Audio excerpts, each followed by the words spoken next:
Hello mga kabagangs! Welcome back to my channel. Today's video ay mag-unboxing tayo ng Michael Kors sandal. Michael Kors na ating shinaping the other day at ipapakita ko sa inyo mga kabagangs na ito ang aking i-unboxing ngayong araw. I-share ko lang sa inyo na unique yung ano na to aking nabili. So, ganyan siya. Ayan. Ayan siya, sandals. Ayan, sandals. Kamat siya, diba? Yellow. Yellow. Lucky color this Year of the Ox.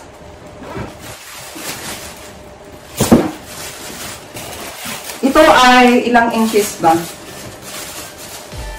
Mga 5. Sa likod, mga 5 inches to siya sa likod. Sa harapan, 1 inches lang.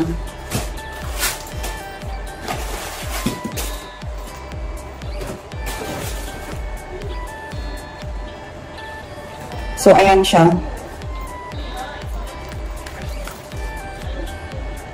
Ayan.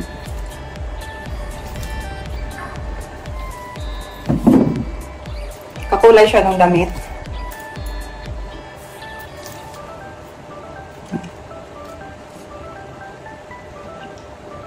Ang maganda dito sa Michael Kors ay matibay naman siya. Matibay ang kanyang shoes. Ang ating lang pakaingatan ay yung ganito niya sa loob, yung mga leather sa loob. Kasi siguro pag matagal na, nagbabalat din yan siya. So, nakitan ako sa kanya. Actually, two color to siya. Isang beige, cream white ba tawag? Or beige? Or beige? Hindi ko alam kung paano siya i-pronounce kasi bulol ako. Ay, ito yung design niya. Ang cute siya, diba? Ayan. Pang-teenage yung ano. Ayan siya. Actually, ano to siya? Size 7. Size 6 lang talaga yung paa ko. Ano na siya? Last stock na siya. Wala siyang size 6. Na-sold out na yung size 6. So, size 7. Okay na din. Pwede na rin. Maluwag siya konti sa akin. So, nasayangan ako. So, kinuha ko na lang kasi wala na, last na lang siya. May iba pang size na ganito, pero iba ang kulay niya, yung beige. So, lipit na natin ang kanyang box. Ayan siya. Pag mga shoes ng ano, ayan may butas para pang pasingaw ata. So, ganda ng ano niya. Nagustuhan ko siya kasi yellow siya. So, sukat natin. Size 6 lang talaga ako. Pero dahil sa last size na nga siya. Ang benta kasi nila, wala silang halimbawa 2.6, 2.7, ganyan. Hindi, isa-isa lang kasi. Tapos pag naubos na yung size.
Ito lang ang aking unboxing ngayong araw. Ayun, sinashare ko lang, pinapakita ko lang sa inyo ang color na shoes. So, simple lang, diba? Para nakapambahay lang.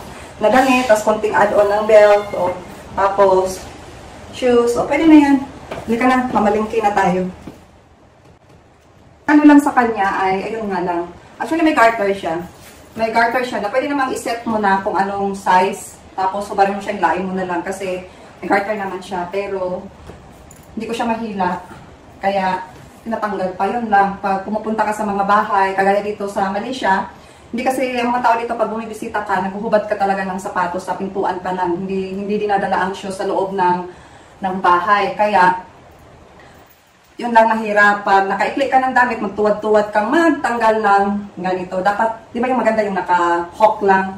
Yung mga naka-hook lang or yung easy to wear. Pag pumupunta ka sa mga bahay-bahay dito sa Malaysia. Kasi hindi talaga sila nagpapaslipper sa loob ng bahay nila. Yun yung parang paano ata nila yan? Culture nila. Ganon. Hindi kagaya sa atin sa Pinas na pagpasok diretso na pwede na di ba dadalhin lang yung shoes. Ayan siya. Di ba cute? Ang pinaka-cute ko kasi, syempre, ayan. Mura lang to siya. Nasa mga 4,000 pesos na to siya. Malit siguro yung size 7 yan siya. Pero size 6 ako. Pero kasya na rin siya. Kunti lang naman yung malaki sa kanya. Hindi naman halata. So, ayun lang mga kabagans ang aking isi-share itong video na ayun, meron ng yellow color ng Year of Ox na swerte daw. Kaya hopefully na pag nag-yellow ay siswertehin tayo nitong video. Dahil sa vlog na to ay naka-yellow tayo. So sana ay swertehin tayo.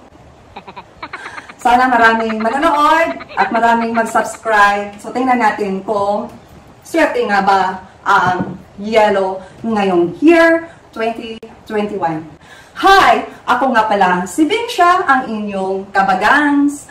At sa mga hindi pa nag-subscribe sa aking channel, paki-subscribe naman mga kabagangs at hit the bell para ma-notify kayo sa next video. Thank you and see you sa next video.